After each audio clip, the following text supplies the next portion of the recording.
मुझे लग रहा है कि मेरी पहली वाली क्लासेस स्टार्ट हो रही हैं आज।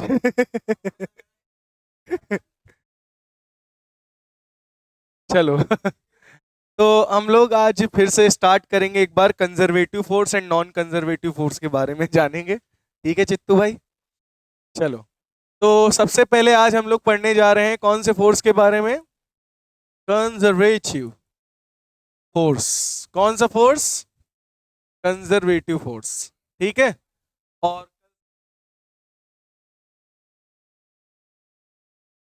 बता रहे हैं। चलो। तो कंजर्वेटिव फोर्स क्या होता है? ठीक है। कंजर्वेटिव फोर्स क्या होता है, सबसे पहले इसके बारे में जान लो। ठीक है। तो अगर मैं कहूं कंजर्वेटिव फोर्स क्या है, तो आप बोलना the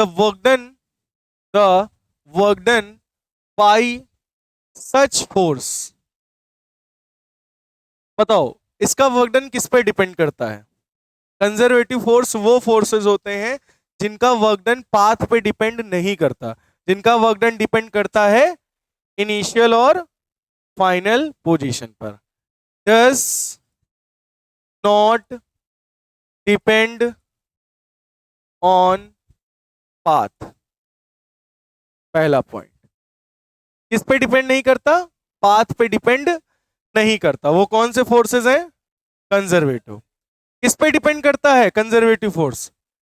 depends only initial position and final position.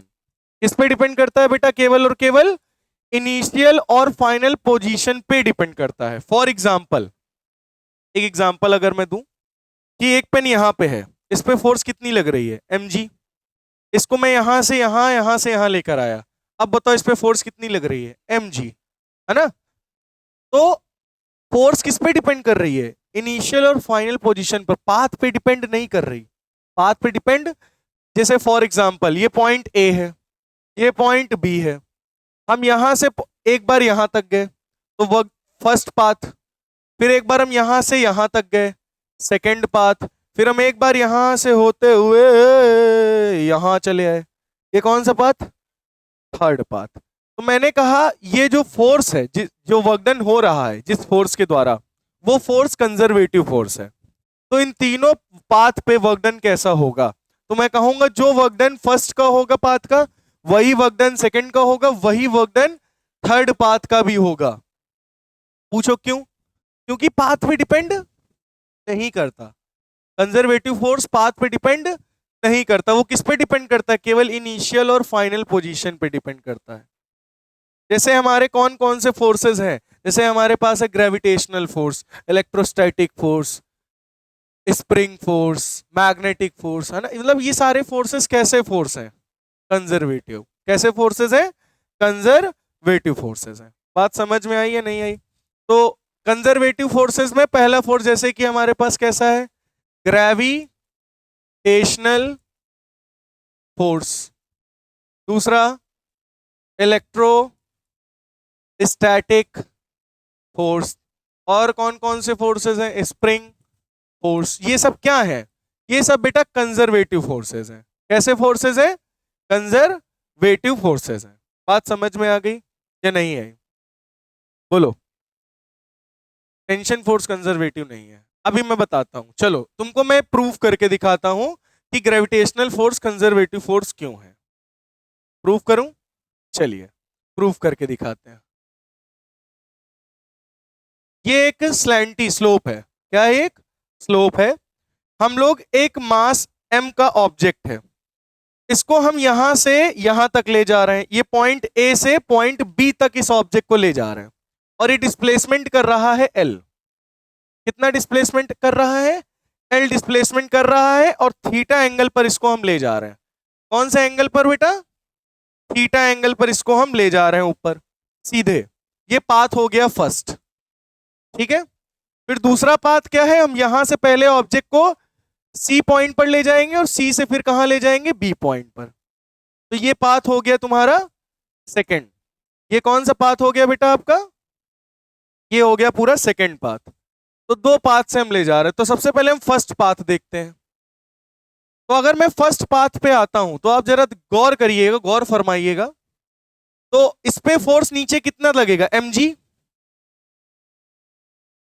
Gravitational force कितना लगेगा, और हमें इसी फोर्स के द्वारा वर्क डन निकालना है, ग्रेविटेशनल फोर्स के द्वारा वर्क डन निकालना है। मैंने आपको बताया था इस चैप्टर में कई बार, हर एक फोर्स का वर्क डन अलग अलग होता है। फ्रिक्शन फोर्स का वर्क डन अलग, ग्रेविटेशनल फोर्स का वर्क डन अलग, स्प्रिंग फोर्स का वर्क डन अलग, समझ गए ना, टेंशन फोर्स का वर्क डन अलग, हर एक फोर्स का वर्क डन अलग अलग निकाला जाता है। ठीक है, तो ये हमारे पास एक बॉडी है जिसका मास m है, जिसपे ग्रेविटेशनल फोर्स लग रहा है mg।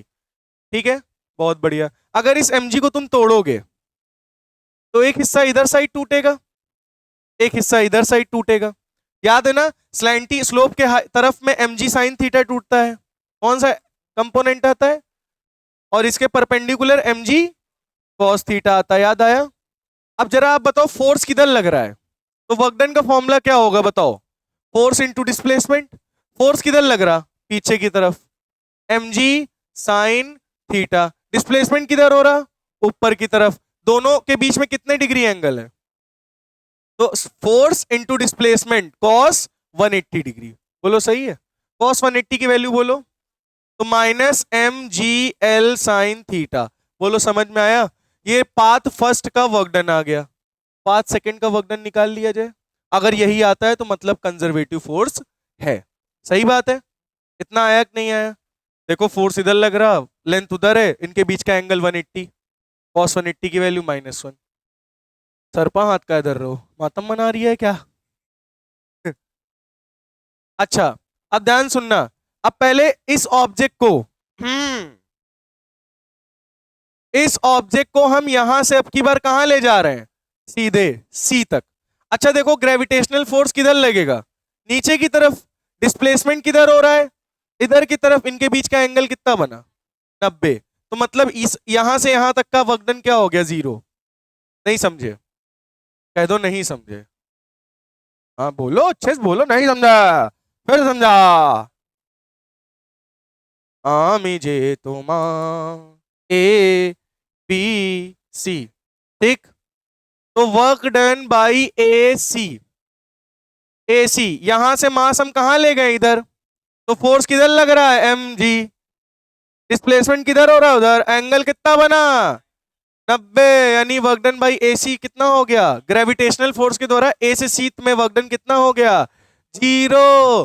तो ये बात याद रखना, अगर हॉरिजॉन्टल मोशन करते हो तो ग्रेविटेशनल फोर्स के द्वारा वर्क डन हमेशा 0 रहेगा, हॉरिजॉन्टल मोशन करते हो तो फोर्स हमेशा क्या रहेगा, 0। ठीक है, बात समझ में आई। ऑब्जेक्ट अब कहां हो गया, ऑब्जेक्ट कहां आ गया, सी पर आ गया, सी पर आ गया, समझे, सी हो एकदम, सी पर आ गया। ठीक है, अब बताओ इस ऑब्जेक्ट को ऊपर ले जाना है सी से बी, है ना, तो सी से बी ले जाएगा, तो बता फोर्स किधर लगेगा, नीचे, एम जी, लेंथ कितनी है, एल, कितने एंगल पे, चीटा एंगल पे। अच्छा ये बता कि अगर मैं इसको एल को तोड़ूं तो एक हिस्सा इधर आएगा, एल कॉस चीटा, और एक हिस्सा इधर टूटेगा, एल साइन चीटा, बोलो समझ में आया।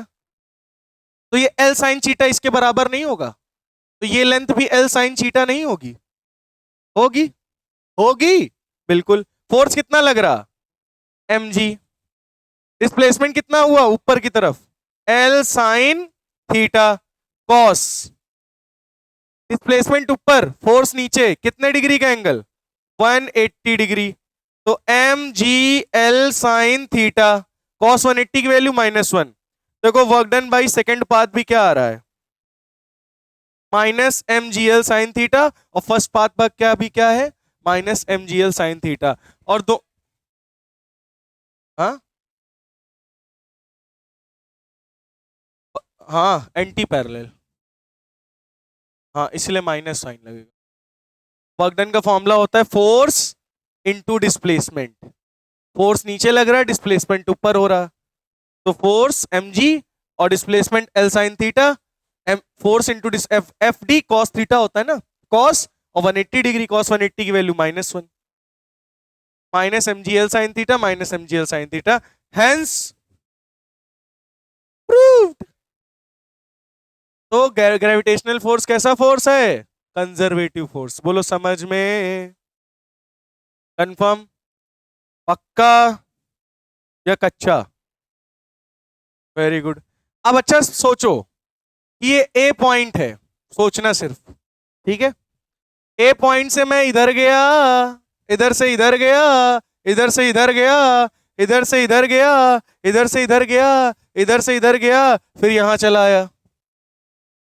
अब बताओ gravitation, work done bye gravitation force क्या होगा? 0। क्यों? किसी भी क्लोज लूप का, किसी भी क्लोज्ड लूप का वर्क डन क्या होगा? कंजर्वेटिव फोर्स के द्वारा वर्क डन क्या होगा? किसी भी क्लोज लूप में कंजर्वेटिव फोर्स के द्वारा वर्क डन क्या आएगा? 0। क्यों? क्योंकि ये कंजर्वेटिव फोर्स इनिशियल और फाइनल पोजीशन पे डिपेंड करता है। तो इसका इनिशियल भी यही, फाइनल भी यही, तो दोनों वर्क डन टोटल 0। तो लिख लो, work done by conservative force in a closed path is always 0। Work done by conservative force in closed path is always 0। Note कर लीजिए ओ भैया, नोट कर लो, ये तो नोट होगा ना। तो कंजर्वेटिव फोर्स क्या होगा किसी भी क्लोज पाथ का? 0। समझ में आ गया? नहीं क्लियर हुआ? अच्छा एक तुमको और एग्जांपल देते हैं। ये एक ऑब्जेक्ट है m, अरे बालक, ये एक ऑब्जेक्ट है m, इसको मैंने ऊपर फेंका h हाइट पर। कितनी हाइट पर? h हाइट पर, यच हाइट पर फेंका। h से याद आ गया, हियाची, याद है हियाची कौन? हिटाची, हियाची हम लोग नहीं, हिताची नहीं, टेकन 3 हियाची चिन, हिटाची नहीं हियाची। नीना, एग्जायू, टेकन 3 में थे। कौन? टेकन 3 नहीं खेला भाई, उसके चक्कर में मार खा गए थे एक बार, घर से पैसा चुरा के लेके गए थे खेलने। उसमें कॉइन डालो, ओ पॉल। चलो अच्छा,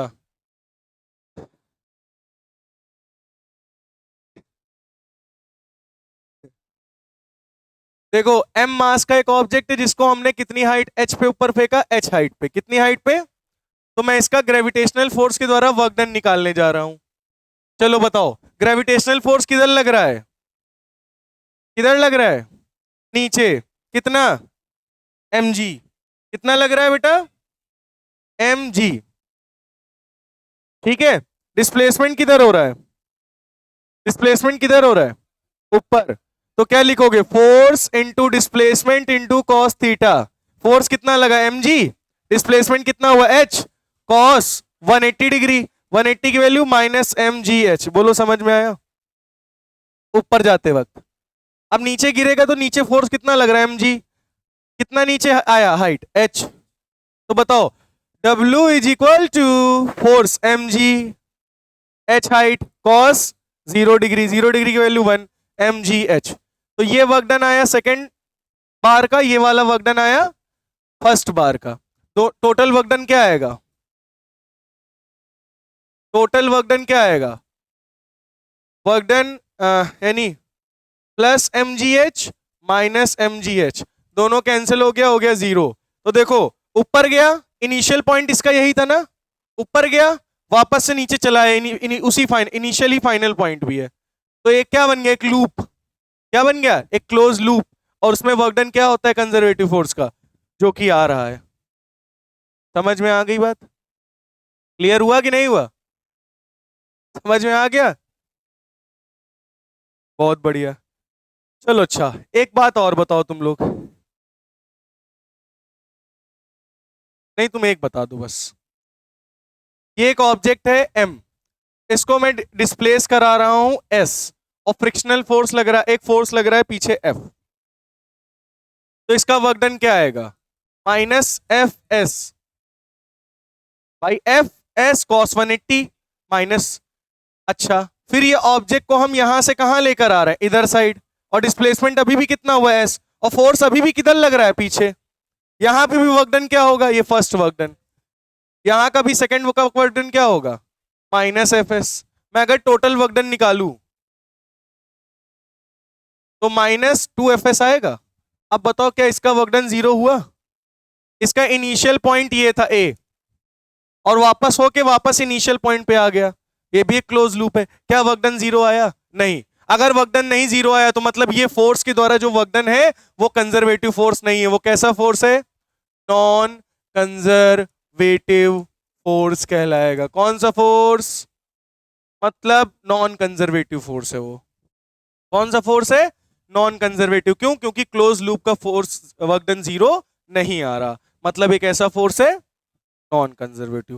बोलो समझ में? तो ये कौन सा फोर्स है? ये कौन सा फोर्स है? Frictional force. और फ्रिक्शनल फोर्स कैसा फोर्स है? नॉन कंजर्वेटिव फोर्स है। टेंशन फोर्स कैसा फोर्स है? नॉन कंजर्वेटिव फोर्स है। समझ में आई बात? जिसका क्लोज्ड पाथ का वर्क डन 0 नहीं होता। क्लोज्ड पाथ का वर्क डन 0 नहीं होता। तो बेटा नॉन कंजर्वेटिव फोर्स जो होते हैं वो ओनली डिपेंड अपॉन पाथ। केवल और केवल किस पे डिपेंड करते हैं? पाथ पे डिपेंड करते हैं। Does not depend on initial and final position. किस पे डिपेंड नहीं करते हैं? इनिशियल और फाइनल पोजीशन पे डिपेंड नहीं करते हैं। केवल और केवल किस पे डिपेंड करते हैं? पाथ पे डिपेंड करते हैं। तो उस टाइप के फोर्स कैसे होते हैं? Non conservative force. और इनका क्लोज्ड पाथ में, क्लोज्ड पाथ या क्लोज्ड लूप का वर्क डन 0 नहीं होता है। समझ गए? तो ये सारी कहानी है। क्लियर हुआ या नहीं हुआ? समझ में आ गया? जैसे फॉर एग्जाम्पल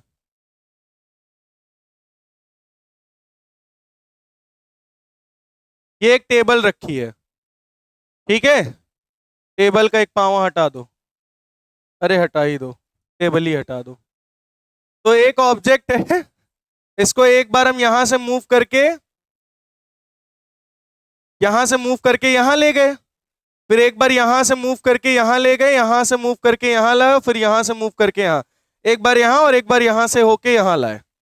मतलब हमारे पास दो रास्ते हैं। एक रास्ता हमारे पास ये है और एक रास्ता हमारे पास ये है।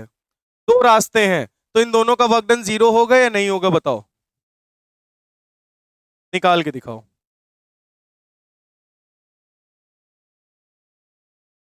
क्या इस फर्स्ट पाथ का वर्क डन सेकेंड पाथ के वर्क डन के बराबर होगा? नो, क्योंकि ये नॉन कंजर्वेटिव फोर्स है। क्योंकि ये क्या है? नॉन कंजर्वेटिव फोर्स है। निकाल के दिखा दें। फ्रिक्शनल फोर्स इधर लगेगा, डिस्प्लेसमेंट इधर करोगे तो फर्स्ट का क्या आया? Minus F S. रुक जा, सबर कर। ऊपर डिस्प्लेसमेंट हुआ एस, फ्रिक्शनल फोर्स पीछे लगेगा, इसका क्या आया? Minus F S. इधर गया, फोर्स इधर लगा, work done is equal to minus F S. इधर आया, वर्क ऊपर हुआ माइनस एफ एस। तो टोटल अगर जोड़ोगे इस पाथ का -3 FS। तो सेकंड पाथ के द्वारा कितना आ रहा है? -3 FS। क्या ये दोनों बराबर दिख रहे हैं? नहीं, मतलब वर्क डन बराबर नहीं है, क्योंकि नॉन कंजर्वेटिव फोर्स है, पाथ पे डिपेंड करता है, ये इनिशियल और फाइनल पोजीशन पे डिपेंड नहीं करता। बोलो समझ में? Very good. तो अब इसका मैं आपको जल्दी से रिकैप कर देता हूं। एक तरफ हम लोग लिखेंगे कंजर्वेटिव फोर्स और एक तरफ हम लोग लिखेंगे नॉन कंजर्वेटिव फोर्स। ठीक है? तो कंजर्वेटिव फोर्स में हम लोगों ने क्या पढ़ा था? Work done by first path is equal to work done by second path. Second path का जो वर्क डन होगा, जो फर्स्ट पाथ का होगा, दोनों बराबर होंगे। और नॉन कंजर्वेटिव में क्या पढ़ा? फर्स्ट पाथ का वर्क डन सेकेंड पाथ के वर्क डन के बराबर नहीं होगा। कंजर्वेटिव फोर्स में क्या पढ़ा? Depends on initial and final position. और नॉन कंजर्वेटिव में क्या पढ़ा? Depends on path. किस पे डिपेंड करते हैं? केवल और केवल पाथ पे डिपेंड करते हैं, ये पाथ पे डिपेंड नहीं करते, है ना। इसमें work done by close loop, closed loop के द्वारा वर्क डन क्या होगा? 0। इसमें जो वर्क डन होगा क्लोज लूप के द्वारा, किसके द्वारा? क्लोज लूप के द्वारा, वो 0 बराबर नहीं होगा। ये सारी चीजें हम लोगों ने पढ़ी है। बोलो समझ में आया या नहीं आया? पक्का? कंफर्म?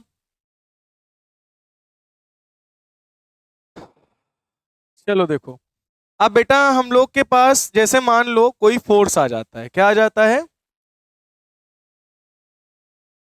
मान लो हमारे पास कोई फोर्स आ जाता है, F is equal to X I cap plus Y J cap. अगर आपके पास कोई फोर्स आ जाता है इस प्रकार से, अगर इस प्रकार से आ जाए कभी आपके पास x I cap Y J cap, अगर इस प्रकार से कभी भी आपको फोर्स दिखे और कहे कि बताओ ये फोर्स जो है वो कंजर्वेटिव फोर्स है या फिर नॉन कंजर्वेटिव फोर्स है, तो आप कैसे पता करोगे कि फोर्स कंजर्वेटिव है या फोर्स नॉन कंजर्वेटिव है? ठीक है, तो इस चीज को मैं बताने से पहले आपका थोड़ा सा डिफरेंशिएशन वाला पार्ट क्लियर कर देता हूं। देखो पहले इधर थोड़ा सा ध्यान दे देना सब लोग बच्चे।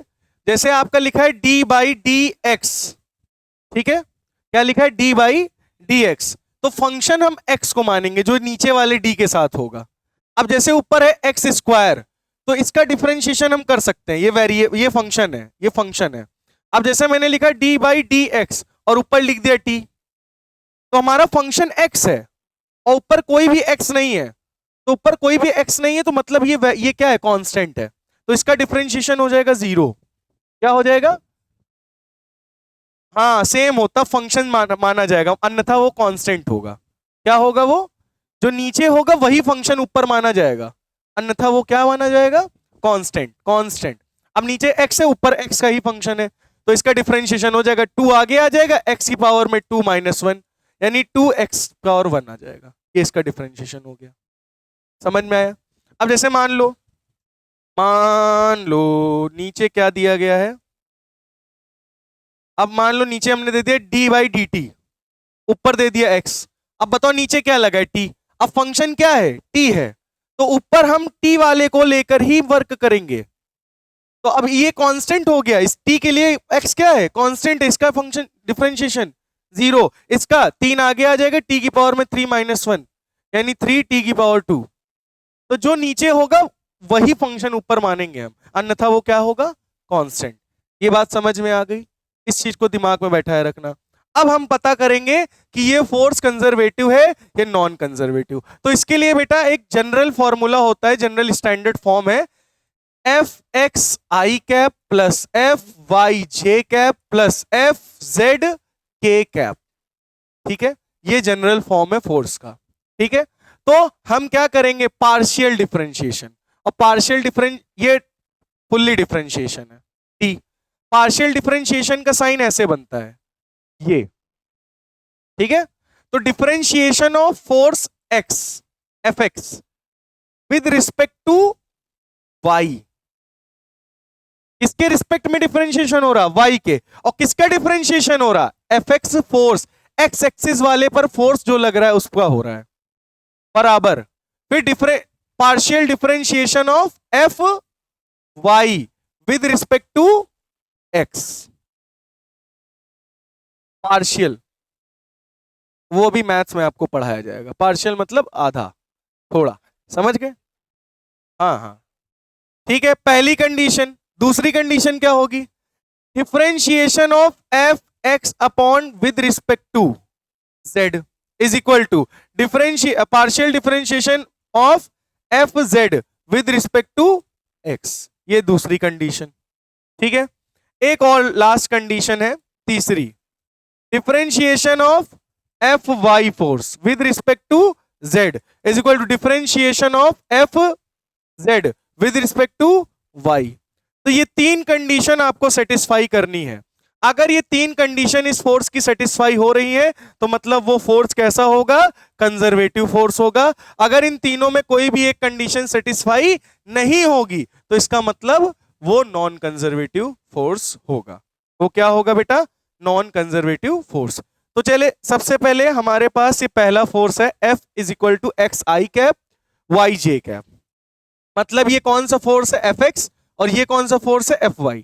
पहली कंडीशन क्या है, first condition differentiation of Fx क्या है, x है ना, upon differentiation of with respect to y is equal to differentiation Fy क्या है, y with respect to x। बताओ नीचे क्या है, y, ऊपर क्या है x, तो फंक्शन तो y है, ऊपर वाला कांस्टेंट 0, नीचे फंक्शन x है, फंक्शन x है तो ऊपर y कांस्टेंट 0। पहली कंडीशन सेटिस्फाई, समझे। दूसरा fx का डिफरेंशिएशन x है upon differentiation with respect to z। फिर क्या है, डिफरेंशिएशन ऑफ फोर्स z क्या है 0 upon with respect to x। ये z है फंक्शन, ऊपर x है, कांस्टेंट का डिफरेंशिएशन 0, ये 0 है तो 0। दूसरी कंडीशन भी satisfied.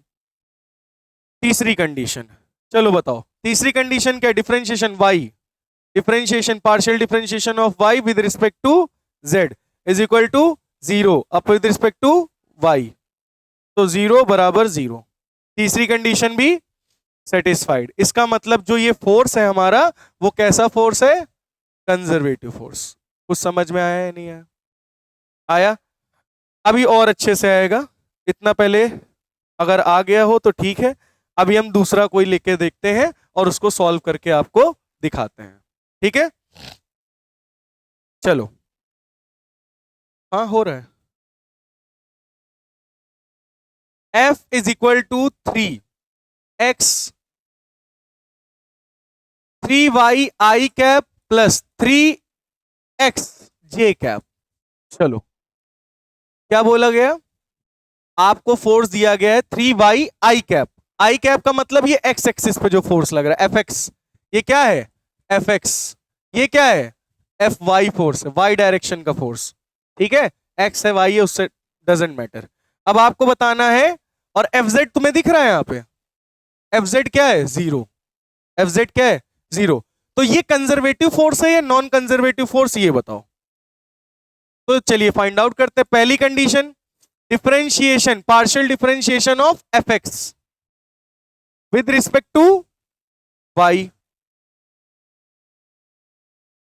With respect to y is equal to partial differentiation, ये x का किया था ना फोर्स का, अब इधर फोर्स y यानी 3x with respect to x। समझ में आया। अच्छा इधर देखो, 3 बाहर आ जाएगा, partial differentiation of y partial differentiation of y, 3 बाहर आ जाएगा, partial differentiation of x partial differentiation of x, differentiation x differentiation x cancel, 3 बराबर 3, कंडीशन सेटिस्फाइड। 3 बराबर 3 सही तो है, 3 बराबर 4 थोड़ी ना लिखा है जो गलत होगा, सही है पहली कंडीशन, तो बराबर है ना, पहली कंडीशन सेटिस्फाइड। चलिए दूसरी कंडीशन, चलो बेटा दूसरी कंडीशन बताओ क्या थी, पार्शियल डिफरेंशिएशन ऑफ x यानी 3y with respect to z, फिर पार्शियल डिफरेंशिएशन ऑफ fz यानी 0 विद रिस्पेक्ट टू x। तो इसका हो जाएगा 0 क्योंकि फंक्शन क्या है z, ऊपर क्या है 3y, यानी क्या है ये कांस्टेंट, कांस्टेंट का डिफरेंशिएशन 0 और ये 0, 0 बराबर 0। दूसरी कंडीशन भी सैटिस्फाइड। तीसरी कंडीशन, ठीक है।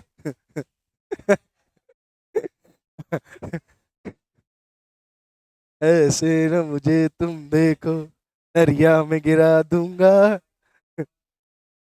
चलो डिफरेंशिएशन ऑफ Fy क्या है 3x with respect to z, ठीक है। फिर डिफरेंशिएशन ऑफ Fz यानी 0 विद रिस्पेक्ट टू y, ये 0 बराबर 0, कंडीशन सेटिस्फाइड। भाई नीचे फंक्शन z है, ऊपर कोई z दिख नहीं रहा, मतलब कांस्टेंट है, कांस्टेंट का डिफरेंशिएशन 0 और 0 का 0, तो तीनों कंडीशन सेटिस्फाई कर रही, मतलब ये फोर्स कैसा फोर्स है, कंजर्वेटिव। कैसा फोर्स है, तीनों बराबर होनी चाहिए सेम, कोई भी हो सेटिस्फाई होनी चाहिए। ये 3 बराबर 3 सेटिस्फाइड, 0 बराबर 0 सेटिस्फाइड, 0 बराबर 0 सेटिस्फाइड। LHS आपको ये देखना है, LHS is equal to RHS आना चाहिए बस। अगर ये तीनों कंडीशन में आता है तो आपका कंजर्वेटिव फोर्स है, अन्यथा वो नॉन कंजर्वेटिव फोर्स है। बोलो समझ में? Very good. चलिए नेक्स्ट फोर्स है 3y i cap plus 4x j cap. अगर आप ज्यादा बोले तो मुझे वायरल तुम्हें ऊपर खांस दूंगा। ठीक है, अब आपको बताना है ये फोर्स कंजर्वेटिव है नॉन कंजर्वेटिव, जल्दी लगाइए और हमको बताइए। तो देखिए पहली कंडीशन क्या है, ये कौन सा फोर्स है? Fx। ये कौन सा फोर्स है? Fz। तुमको दिख रहा है? चित्रांग भाई को दिख रहा होगा, क्यों चित्तू भाई? जीरो नहीं दिख रहा, गधे हो क्या एकदम से? तो डिफरेंशिएशन ऑफ Fx, Fx क्या है? 3y with respect to y is equal to differentiation of y Fy 4x with respect to x। तो 3 the partial differentiation of dy, oh my gosh 4 बाहर, x dx dx dx cancel, 3/4 क्या बराबर है? 9। मतलब ये force कैसा force है? Non conservative force, NCF। Double bond, अभी तुम्हारे ट्रिपल बॉन्ड भी लगाएंगे, करो इसको। नहीं बस हो गया, खत्म खत्म। नॉन कंजर्वेटिव फोर्स, एक भी condition unsatisfied, non conservative force. Yes, note कर ले। नेक्स्ट दे क्वेश्चन, 100 रुपए का। नेक्स्ट क्वेश्चन लिखिए आप सभी बच्चे। A force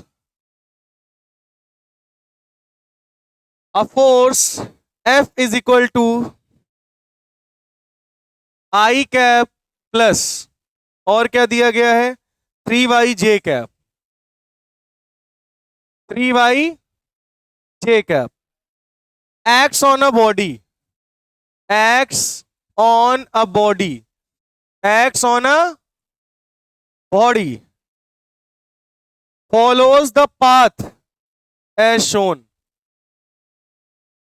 follows the path as shown, follows the path as shown. Calculate the net work done. Calculate the net work done. क्या हुआ? चलो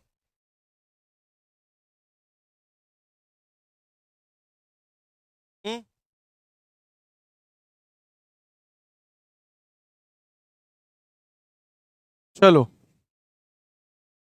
ABC, उसमें से निकले पंडित जी, पंडित जी ने खाया केला। चलो ये है 0,0 कोऑर्डिनेट पर, ये 0,A,0 कोऑर्डिनेट पर, ये है 0,A कोऑर्डिनेट नहीं, ये है A,A कोऑर्डिनेट पर, और ये है 0,A कोऑर्डिनेट पर। आपको ये फोर्स बताना है कंजर्वेटिव है या नॉन कंजर्वेटिव है, और वर्क डन निकालना है। क्या निकालना है? Work done. मतलब तुम इधर से जाके वापस यहां चले आए। चलो एक बार ट्राई मार लो, फिर हम बताएं आपको।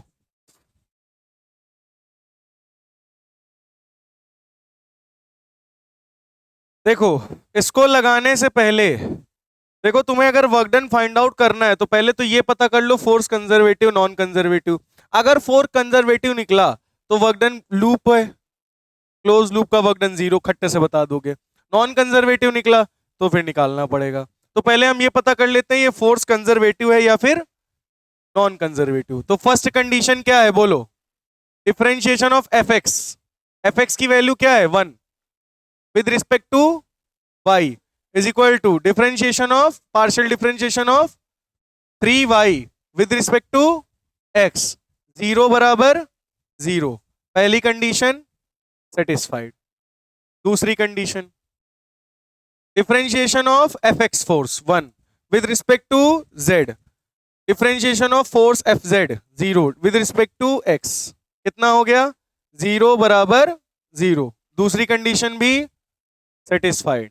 तीसरी condition differentiation partial differentiation of fy यानी 3y with respect to z, partial differentiation of fz यानी 0, fz कितना है 0 with respect to y यानी कितना आ गया 0 बराबर 0। यानी तीसरी कंडीशन भी सेटिस्फाइड। मतलब ये फोर्स कैसा फोर्स है कंजर्वेटिव फोर्स। और किसी भी कंजर्वेटिव फोर्स का क्लोज लूप का वर्क डन क्या होता है, क्लोज लूप का वर्क डन क्या होता है 0।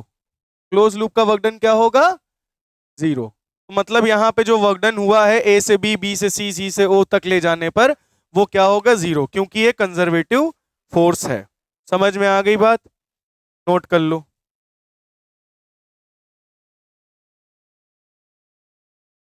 नोट कर लीजिए, हो गया कंफर्म। चलो next numerical. Next numerical if f is equal to x square I cap plus y j cap। क्या कह रहा, कौन सा?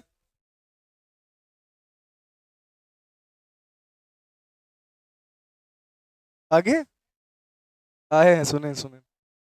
and it is taken and it is taken and it is taken from A to B, from